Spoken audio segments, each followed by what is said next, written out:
সম্মানিত ভাই এবং বোনেরা, আসসালামু আলাইকুম। আশা করি আপনারা সবাই ভালো আছে। আকাশ কিন্তু এখন মেঘলা। আকাশটা কিন্তু মেঘলা হওয়ার কারণে আমাদের মুরগি এখন কিন্তু প্রতিদিনই বৃষ্টি হচ্ছে। আর এই বৃষ্টির মধ্যে কিন্তু আমাদের মুরগিগুলো কিন্তু সুস্থ রাখা খুবই কষ্টকর হয়ে গেছে। তার কারণে এই বৃষ্টিতে ভিজলেই কিন্তু মুরগির ঠান্ডাজনিত সমস্যা, বিশেষ করে ঠান্ডা এবং বিভিন্ন রোগের সংক্রমণ দেখা দিচ্ছে। সেক্ষেত্রে আপনার মুরগিগুলোকে কিন্তু সুস্থ রাখতে চাইলে কিন্তু অবশ্যই আপনাকে কিছু নিয়ম পদ্ধতি এবং কিছু ওষুধ কিন্তু ব্যবহার করতে হবে। শুধু যে আপনারা দেশি মুরগির ক্ষেত্রে আপনারা এই ওষুধটা ব্যবহার করবেন কথা কিন্তু এমন না।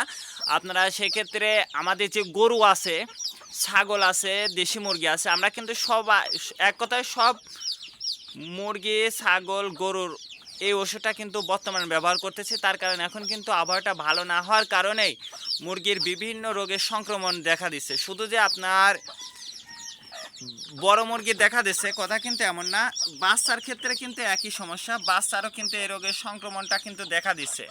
সেক্ষেত্রে কিন্তু আপনারা বাচ্চাকেও কিন্তু এই ওষুধটা, একটা ওষুধ কিন্তু আপনারা খুব সহজে দিতে পারবেন। ইনশাল্লাহ দেখবেন যে মুরগিগুলো, গরুগুলো দ্রুত সুস্থ হয়ে যাবে। আর এই বৃষ্টি পড়ার কারণে, এই বৃষ্টি হওয়ার কারণেই কিন্তু মূলত হচ্ছে এই বৃষ্টির মধ্যে আমাদের দেশি মুরগিগুলো ভিজতেছে। ছাগলটাও কিন্তু এই আবহাওয়ার কারণে কম বেশি এই বৃষ্টির পানিতে ভিজতেছে, আর এই ভিজার কারণেই কিন্তু এই সমস্যার সম্মুখীন হতে হচ্ছে। আমরা কিন্তু শুধুমাত্র আমাদের মুরগিগুলোকেই কিন্তু এই খাবারটা খাওয়াই না, আমরা কিন্তু গরুকেও কিন্তু এই ভুট্টার গুঁড়াটা কিন্তু আমরা খাওয়াই। তার কারণ ভুট্টার গুঁড়াটা কিন্তু অল্প টাকার মধ্যে আপনার একটা মান সম্মান মতো খাবার কিন্তু হয়ে যাবে। তার কারণ আপনার যদি গমের ভুসি খান সেক্ষেত্রে কিন্তু খরচটা একটু বেশি পড়বে, আর যদি ভুট্টার গুঁড়াটা খান খরচটা কিন্তু অনেকটাই কম পড়বে। আর একটা বিষয় আমি আপনাদেরকে দেখাই, দেখেন এই যে এটা হচ্ছে ভুড়ির গাছ, যেটা আমরা গ্রাম্য ভাষা আমি যে বলি যে আপনারা যদি গ্রামে বাস করেন সেক্ষেত্রে কিন্তু গরু লালন পালন করা কিন্তু আপনার জন্য কিন্তু খুবই সহজ হয়ে যাবে এই জন্য যে আপনি এই যে এই খাবারগুলো কিন্তু আপনি মাঠ থেকে কিন্তু পেয়ে যাচ্ছেন। আর বিশেষ করে আপনার খড়টা কিন্তু খুব একটা বেশি প্রয়োজন হবে না, যদি আপনারা ঘাস লাগাতে পারেন বা এই মাঠ থেকে এই ভুড়েগুলো যদি কেটে নিয়ে এসে খাওয়াইতে পারেন তাহলে দেখবেন যে আপনার খরচটা কিন্তু অনেক অংশেই কিন্তু কম হবে।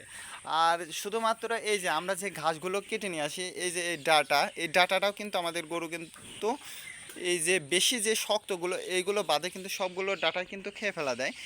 এটা কিন্তু আপনি যদি একটু আপনার যদি মেশিন থাকে, কাটার যদি মেশিন থাকে সেক্ষেত্রে কিন্তু আপনি খুব সহজেই কিন্তু আপনি এই ঘাসগুলো কিন্তু কেটে দিতে পারবেন। যেহেতু আমাদের গরুর এই যে দেখেন নাকের মধ্যে কিন্তু এক ধরনের ঠান্ডাজনিত সমস্যা, এটা কিন্তু আবহাওয়াজনিত সমস্যার কারণে।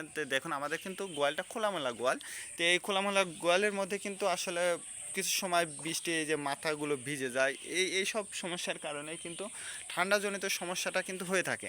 আমরা যেহেতু একটা ওষুধ দিয়েছি যে মুরগিগুলো এবং আমাদের গরুগুলো সুস্থ রাখার জন্য, সেটা হচ্ছে এই যে রেনামাইসিন। এই রেনামাইসিন ওষুধটা কিন্তু আপনারা খুব সহজেই কিন্তু চেনেন, আর এটা কিন্তু সব জায়গায় কিন্তু আপনারা পেয়ে যাবেন। এই রেনামাইসিন ওষুধটা কিন্তু আপনারা যদি আপনার মুরগি এবং গরু বা ছাগলকে যদি দেন সেক্ষেত্রে কিন্তু ইনশাল্লাহ দেখবেন যে আপনার গরু মুরগির সুস্থ থাকবে, ভালো থাকবে। আজকে এ পর্যন্ত, ভালো থাকবেন, আল্লাহ হাফেজ।